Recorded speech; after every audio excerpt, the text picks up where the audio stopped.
Yeah, everything's good. I'm glad you're coming on the Unconventional Money Moves podcast. Everything's good. I'm up in Baltimore now. We moved up here. We had a kid.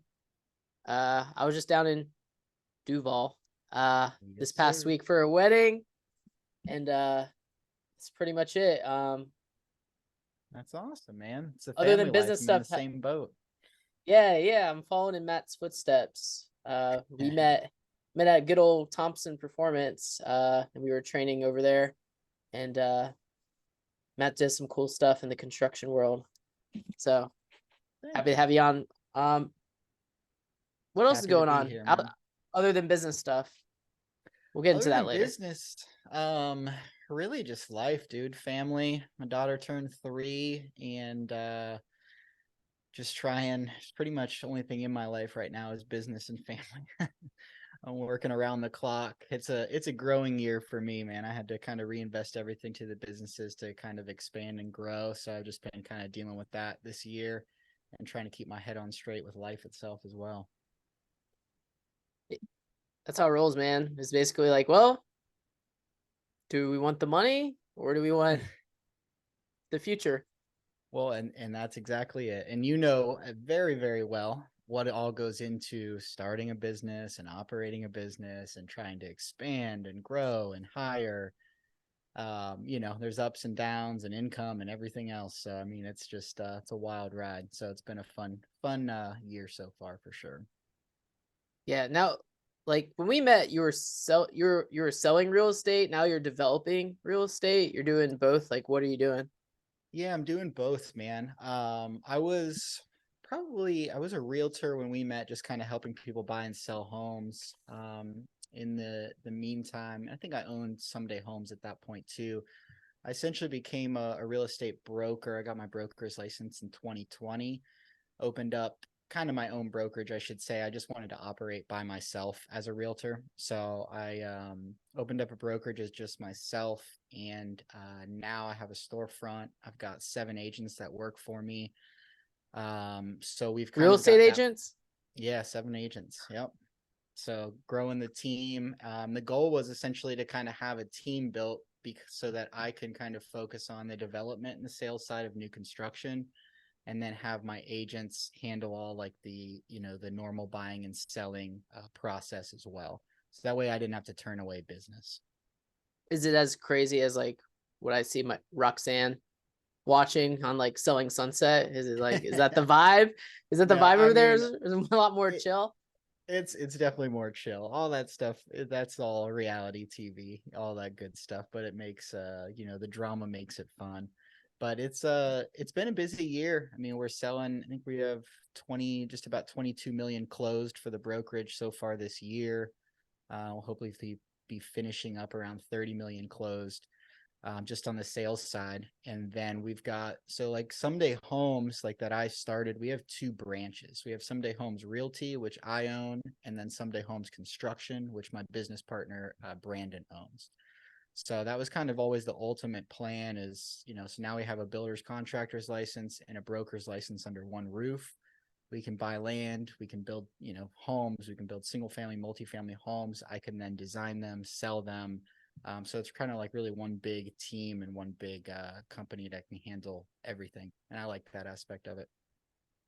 Yeah. I mean, since like 2008 when everything went to shit, they really stopped building, and now there's a shortage of homes, Yeah. and people want to buy houses, but the people in their houses are like, I'm not going to move because where am I going to move to? And it's like, well, you own nothing on your house. You could make a bunch of money and go where the hell you want. But that's just how some people think. So like, what are you seeing in like the development world in terms of real estate in Florida?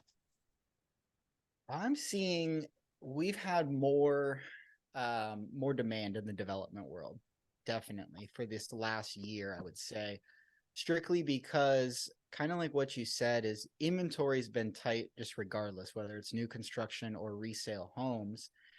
And the resale home market, the inventory is even smaller than the new construction. So the people, just like you said, there's a ton of people that are very happy with their home. They don't need to move. They don't need to upgrade or downgrade their home size, and they've got a killer interest rate, and they're just sitting tight, right? And I mean, they can make a lot of money with their equity that they own, but then they just spend it all in the next house. So that is forcing a lot of people to stay in their homes. And now the only people that are typically reselling their homes are the ones that have to move due to work or due to family.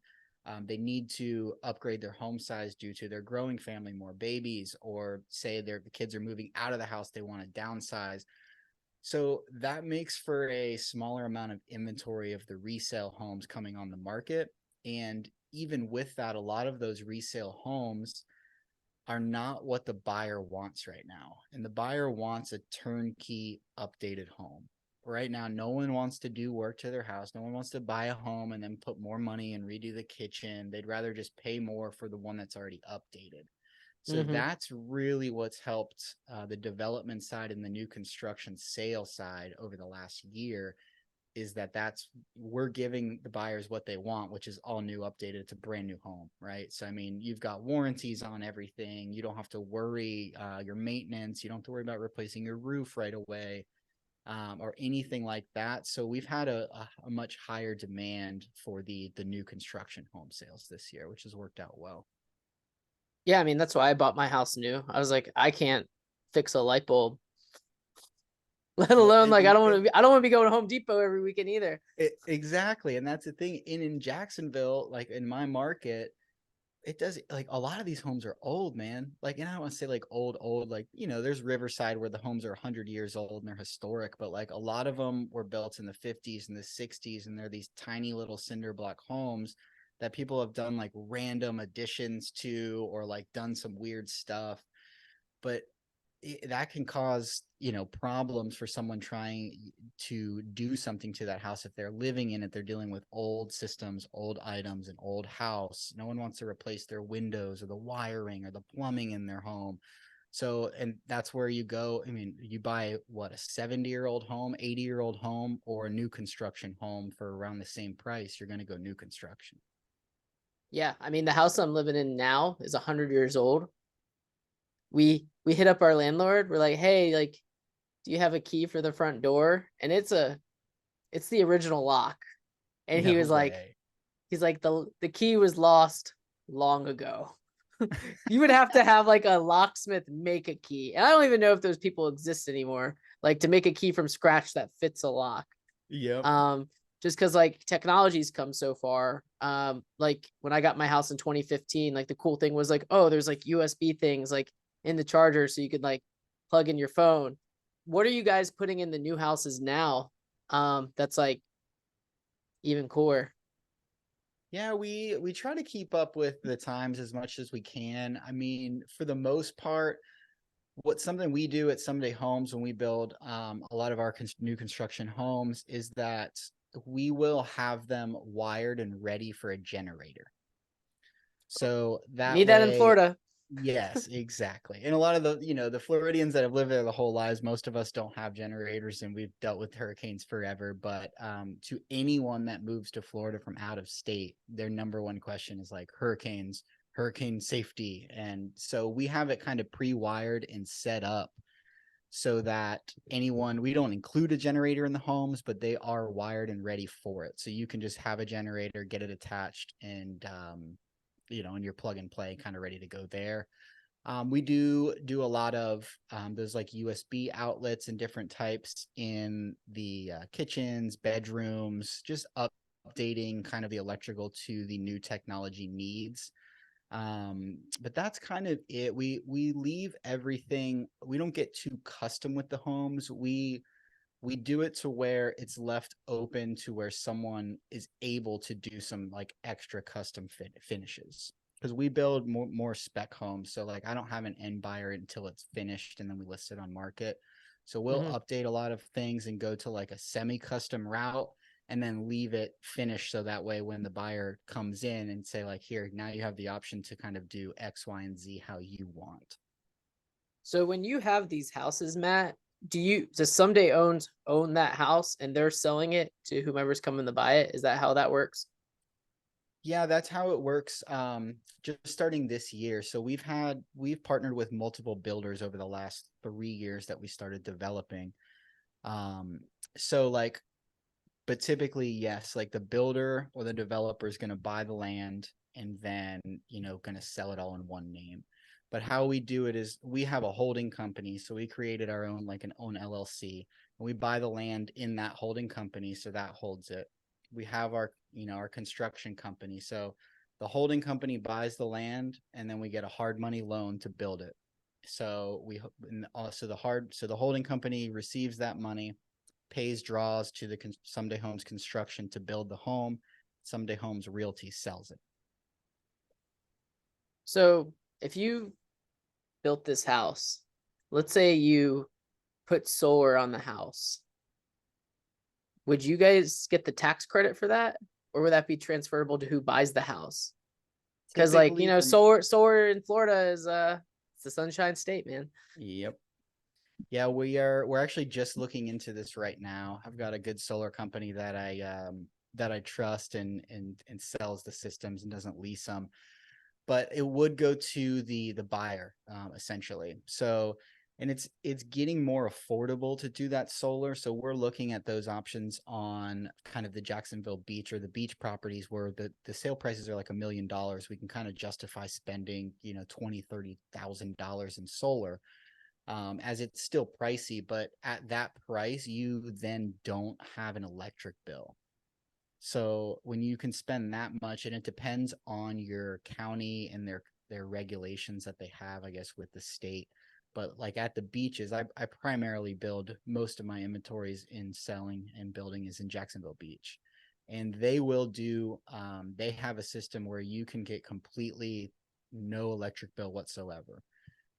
Whereas City of Jax, so as soon as you cross over that line, they will only, I can't remember the percentage, but you can't eradicate your electric bill even if you have like enough solar to do it. They're just not set up for it yet. So that is one thing that we are looking into, kind of trying to put on. I think that that's going to obviously be the new way to go. As the next 5 to 10 years, it's going to get more affordable and easier to manage, and I think we'll see more people with solar as well.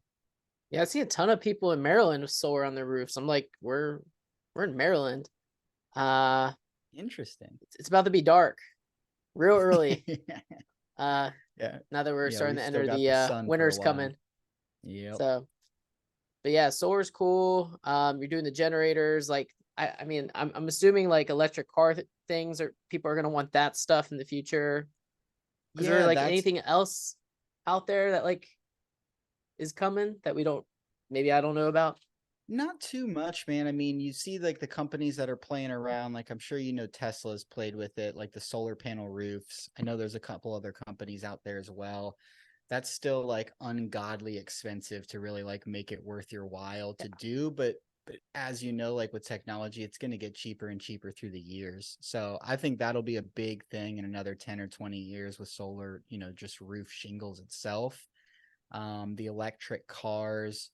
But as far as everything else, I mean, it's Florida. They're a little last on kind of the technology updating and different things around here. Yeah, have you seen how the like those solar shingles work? Have you actually like seen one? I've never seen one. I have seen them. And from my understanding, the panels are still better than the shingles themselves due to, I believe, the transfer of energy is that they lose some storage capacity or energy with, I don't know the technicality of it, but the panels can store, and then you can get like, I don't know what they're called, a box to store that additional energy essentially, and then use that to try and essentially kind of go off of grid. Hmm. Yeah, So there'll be a lot of really cool stuff. Well, in the next 10, 20 years with the housing market, it'll be really, really rad to see. yeah. It probably seems like most of those houses, I always vision like I would ride my bike like in Jack's Beach and I look around, I'm like, yo, I think all these houses are gonna get torn down. Hopefully no like condos are going up. Cause that was like the cool part about like Jacksonville is like it seemed like they didn't really like 100% sold out on condos. It was still like somewhat residential at the beach, which is dope.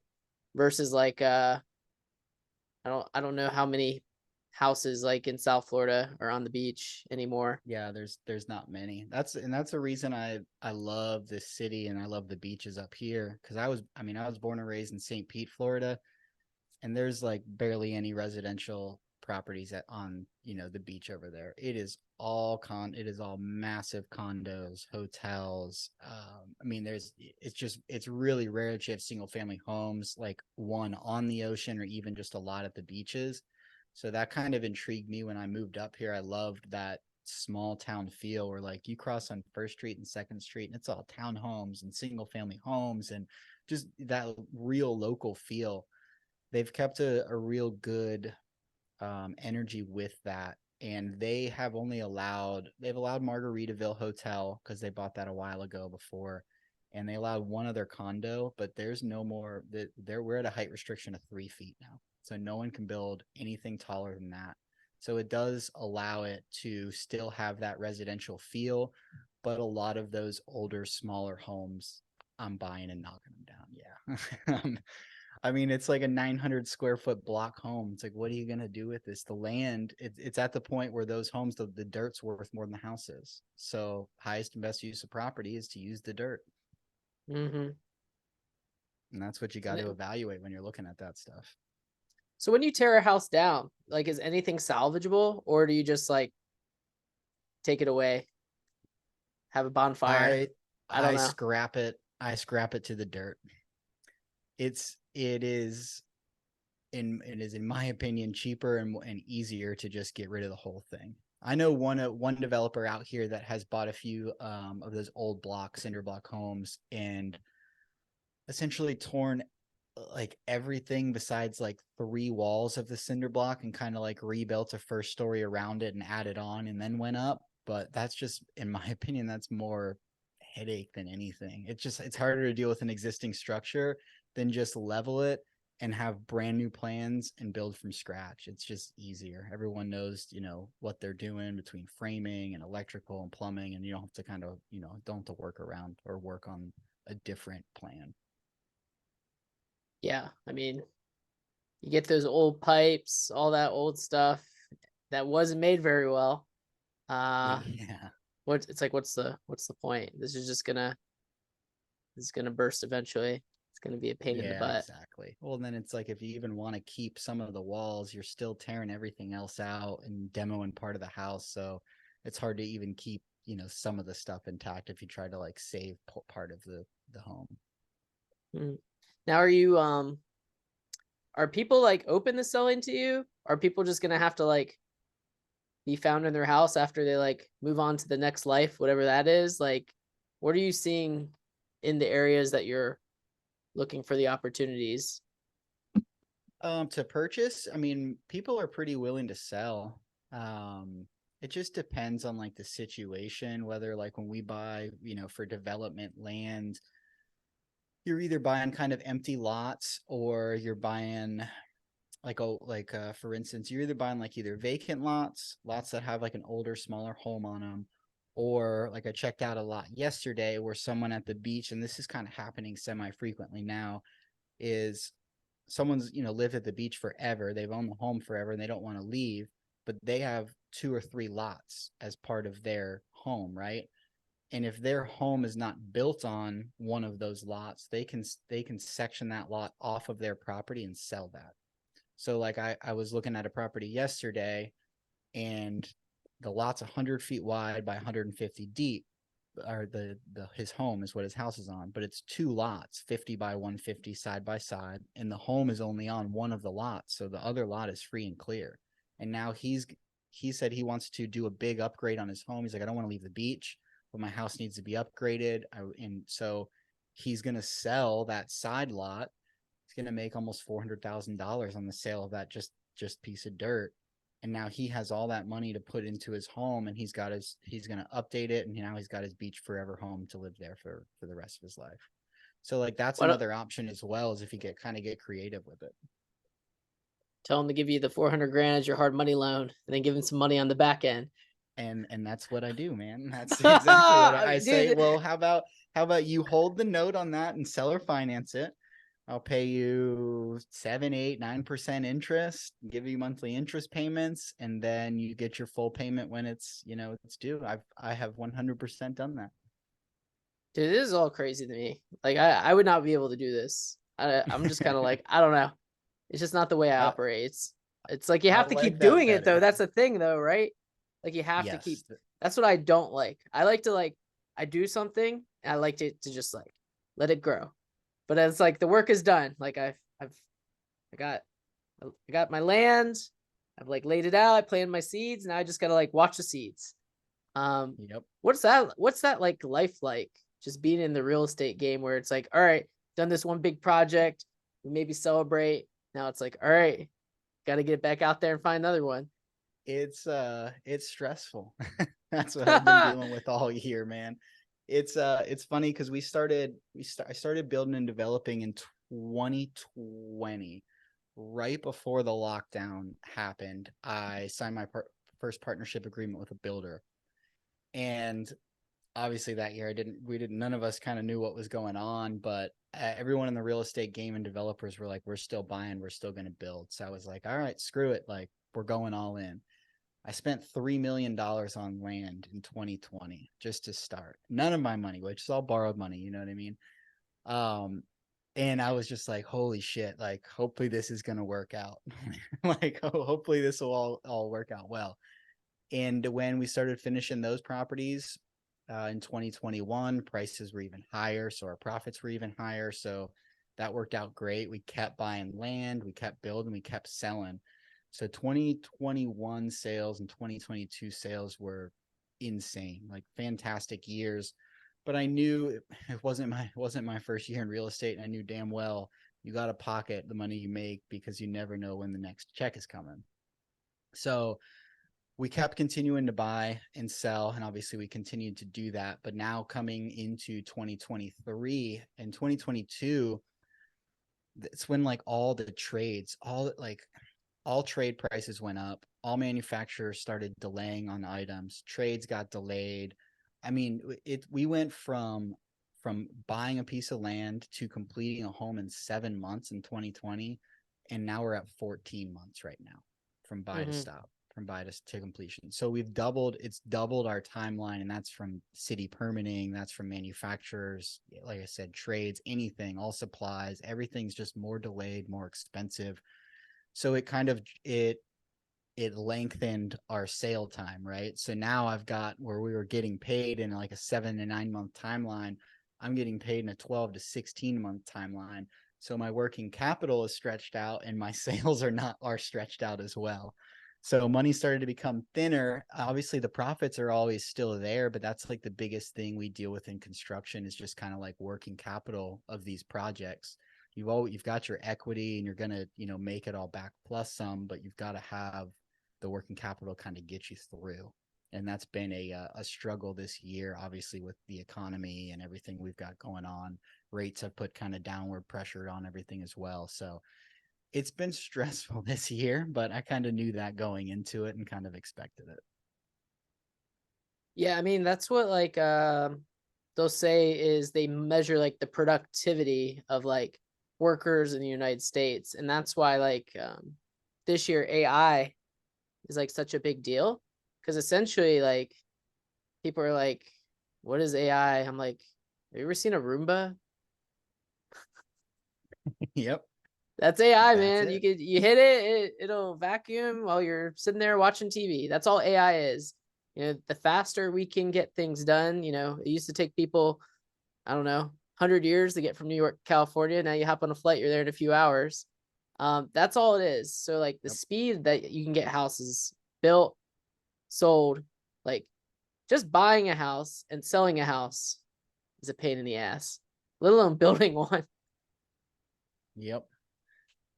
Yeah, I'm very interested to see kind of how we can start to incorporate that in, real estate as one and then in construction as the other. I mean, I don't know if you've seen all the different ways that people are like building homes, not on a large scale yet, but like the 3D printer homes, I mean, there's all sorts of different like eco-friendly ways. they're not all super affordable yet, but it's just a matter of time before that is. So Imagine it's it's really like I cool imagine like to a 3D printer and like you go on Chat GPT, you put in the dimensions, you're like, I got this size lot, I can go this high, build me this, and then it just prints it. dude, and that's exactly what we'll get to. So Yeah. like that will help, just speed up the process of the front end between architecture, but that's 100% it. Here's my lot size, here's kind of the house I'm thinking, 1 story, 2 story, open floor plans, split bedrooms, like whatever you want.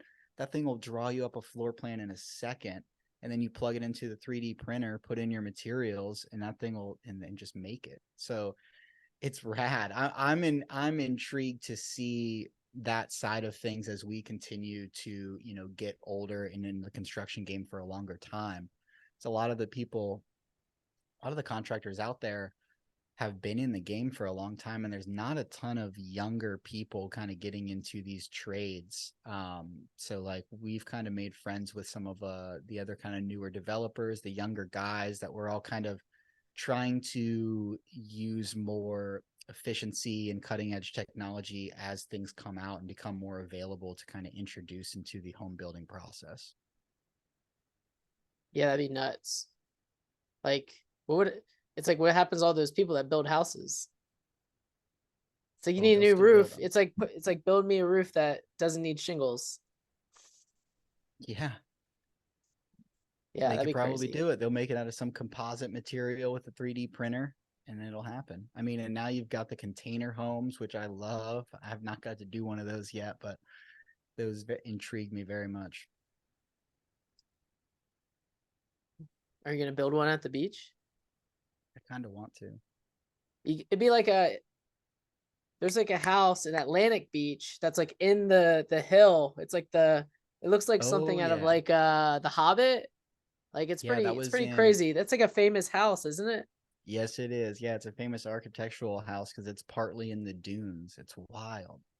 So like that's we do a lot of spec, or that's our kind of our bread and butter is like semi-custom spec homes right now. But as we tailor the business up and kind of get everything running over the next 5 to 10 years, like I can't wait to kind of start to like get into the cool stuff like that when we can get there. Whether it be like rad architecture or like just like finding a lot that it's like, okay, we can build a house in the ground somehow as well, or anything. I think it'll be cool to kind of push the limits. Yeah. Have you designed a house like in your mind or in your journal Um, somewhere that's like that? yeah, no, nothing like that. I mean, I do all the design work for the homes. I work with the architecture. I pretty much give him what I want the house to, the floor plan and everything. He makes it and then sends it back to me. And then I go through it and kind of adjust, move this over here. Let's change this room, change this XYZ.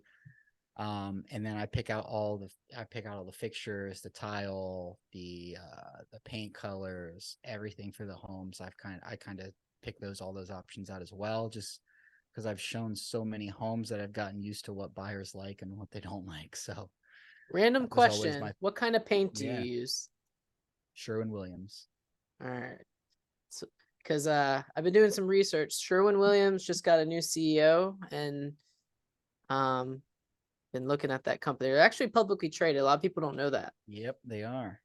Yeah, so I always ask like what kind of paint you using? Using Benjamin Graham, you using Bear, you using I've used Sherwin-Williams? Sherwin. I had a good friend of mine who still works for Sherwin. He's been there for many years. He was running branches, and now he's territory manager and everything.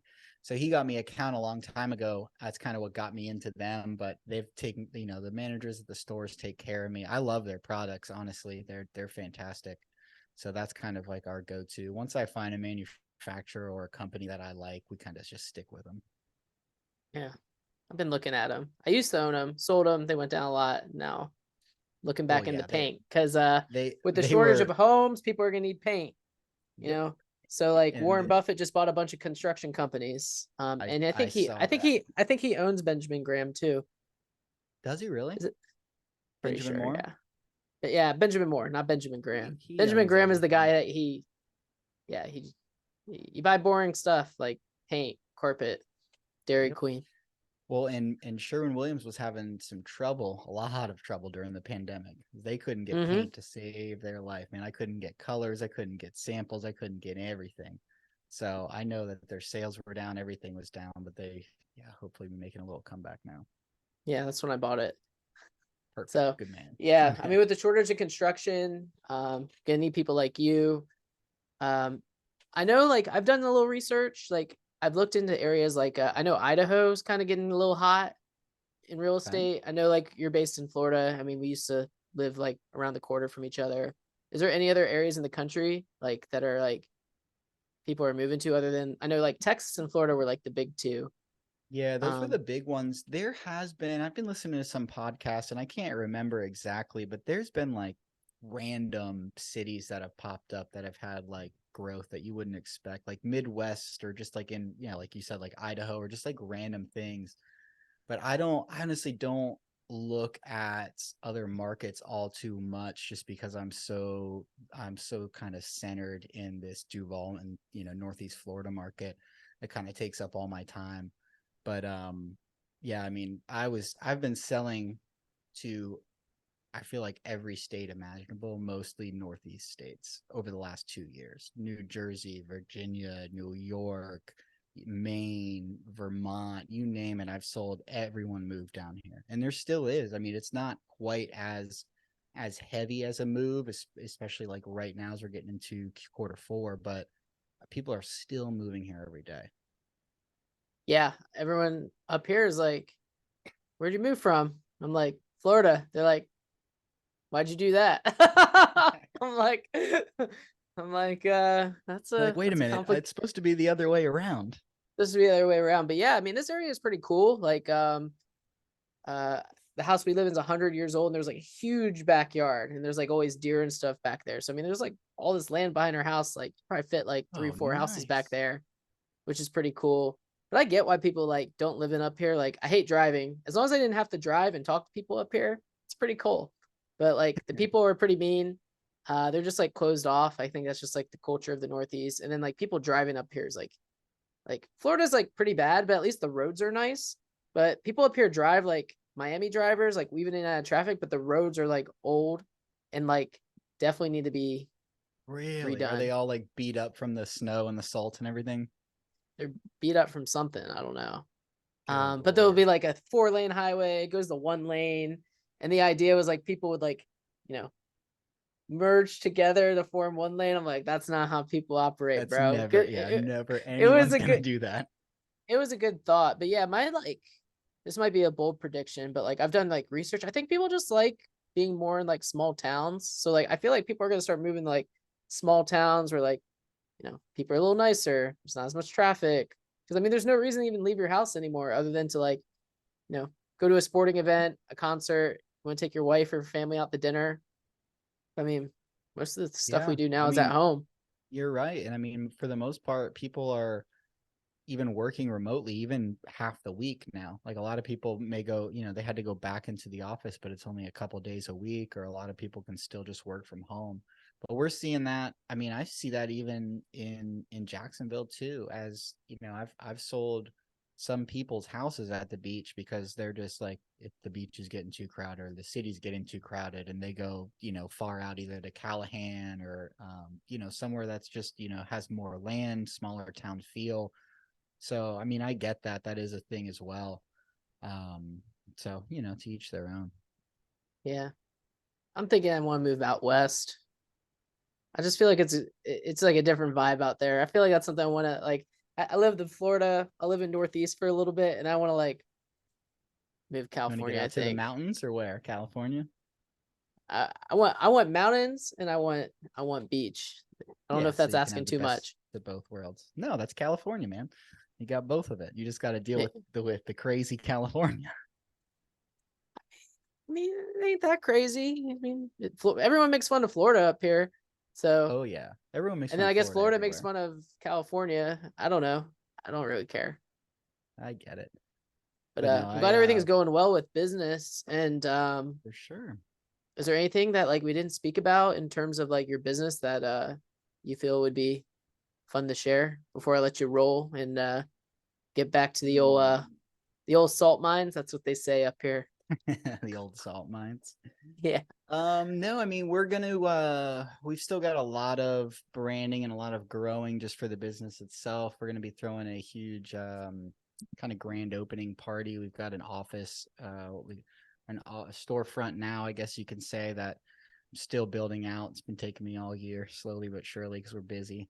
But we'll have a big party for that. We've got a lot of new events and everything getting up and running for open houses and different things that we're doing. So next year will be kind of more autopilot for the company, and then we'll just keep expanding. Goal is just keep scaling up on the development side and all of our investments, because that's kind of, our investment side of the business as well.